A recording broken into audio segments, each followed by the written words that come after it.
So the first kind of budget that you can get is what you'd call a kind of reforming budget.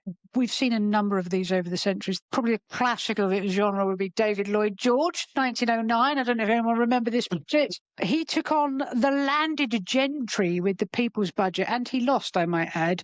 But it did create the Parliament Act of 1911 because all his great reforming budgetary measures were voted down by the House of Lords. And also you think of a budget like 64, Jim Callaghan, and he brought in capital gains tax, corporation tax, so big reforming measures by people for a variety of reasons to think you're strong. The second type of budget I would call kind of a narrative budget. It's the sort of budget that builds on the message that a government is already trying to push out to the country. Again, a classic of this would be how in 1981, Margaret Thatcher was intent on driving down inflation. She said inflation is the destroyer of all. And to do this, they took some really hard measures. They raised taxes, which was extremely unpopular at the time.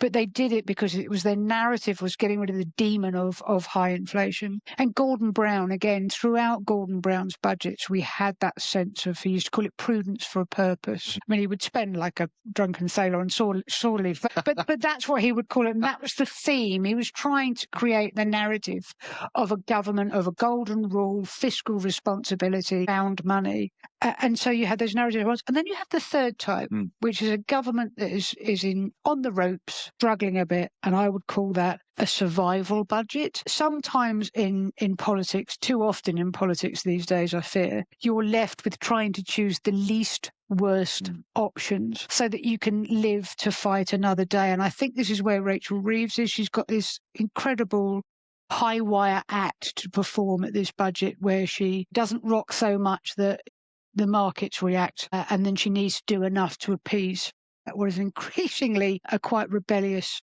parliamentary party. So that's a kind of survival, but it's a horrible analogy in politics. Sometimes you can bleed out quickly or you can bleed out slow.